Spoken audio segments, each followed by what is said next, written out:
Hello friends, welcome back in new video. मेरा नाम है रणबीर सिंह और आप देख रहे हैं अपना यूट्यूब चैनल बेसिक फार्मेसी। तो स्वागत है आपके इस यूट्यूब चैनल पर।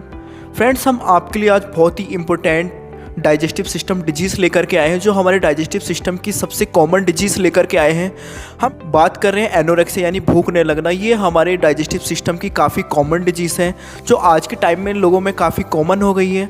तो आज हम जानने वाले हैं आखिर हमको एनोरेक्सिया क्यों होता है, भूख जो लगने की समस्या है वो क्यों हो रही है, आखिर इसके क्या क्या कारण हैं, किन किन कारणों की वजह से हमको ये डिजीज़ देखी जा रही है, जो हमारे भूख न लगने की समस्या इतनी समाप्त क्यों हो गई है।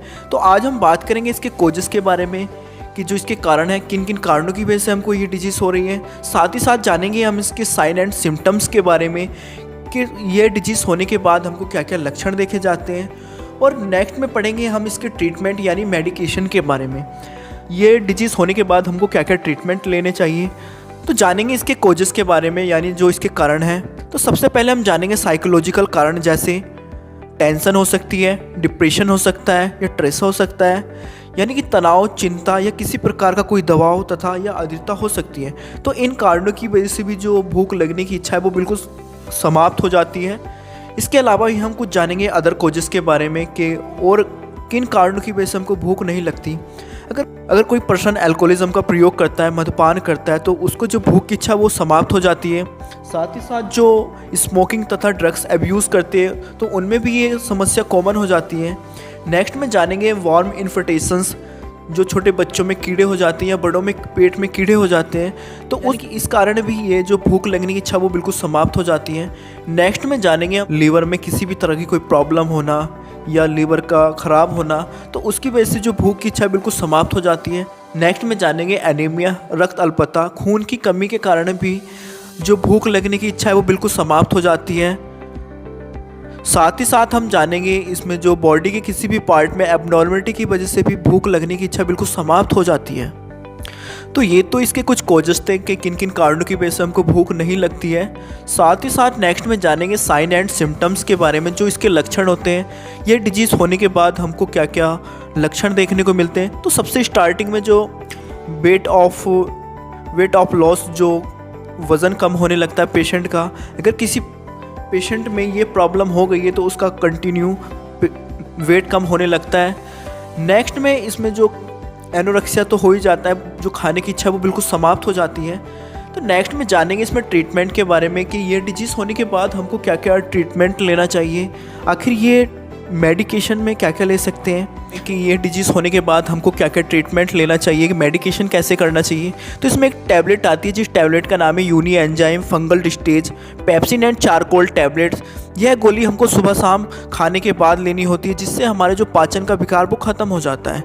नेक्स्ट में डिवॉर्मिंग, यानी कि डिवॉर्मिंग के अकॉर्डिंग हम कौन सी टैबलेट ले सकते हैं। अगर पेट में कीड़े हैं तो उसके लिए कौन सी टैबलेट यूज़ होती है। तो इसमें एक टैबलेट आती है जिस टैबलेट का नाम है वेंडी, जिसके अगर साल्ट की बात की जाए तो एल्बेंडाजोल 400 mg में आता है। यह गोली सप्ताह में 2 बार लेनी चाहिए। ये गोली सबसे ज़्यादा जो असर करती है वो सोते समय।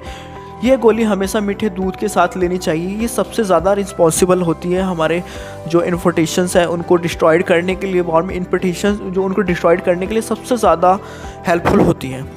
अगर नेक्स्ट में अगर हमको एनीमिक कंडीशन है, खून की कमी है, तो इसमें हम एक कैप्सूल ले सकते हैं जिस कैप्सूल का नाम है कार्बोहैम। अगर इसके साल्ट की बात की जाए तो carbonyl, iron, folic acid and zinc capsule.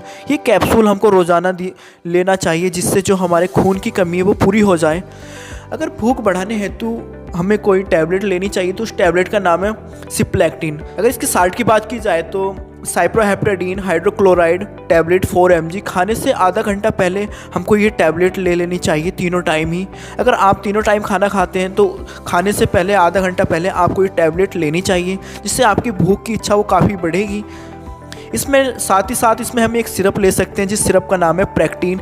अगर इसमें साल्ट की बात की जाए तो साइप्रोहेप्टेडीन हाइड्रोक्लोराइड 4 mg, ये भी हम 2 चम्मच खाने से आधा घंटा पहले सुबह शाम तीनों टाइम ही ले सकते हैं। जो हमारे इसे लेने के सबसे ज़्यादा फ़ायदा आपकी भूख में काफ़ी भूख बढ़ाती है। इसके साथ ही साथ हम एक सिरप ले सकते हैं जेरीफोर्ड, जो हमारा जनरल मेटाबॉलिक टॉनिक है। ये 2 चम्मच सुबह शाम खाने के बाद लेना चाहिए।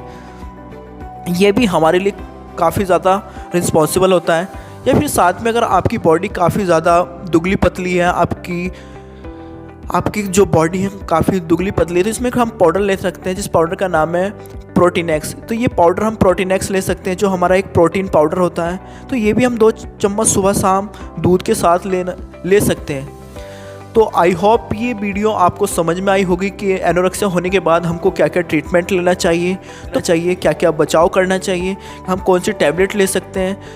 तो कैसी लगी ये वीडियो आपको प्लीज़ कमेंट करके ज़रूर बताएं। तो बने रहें हमारे साथ बेसिक फार्मेसी में। अगर अब तक आपने हमारा चैनल सब्सक्राइब नहीं किया तो प्लीज़ वीडियो को लाइक करें, चैनल को सब्सक्राइब करें। बने रहें हमारे साथ बेसिक फार्मेसी में। Thank you so much.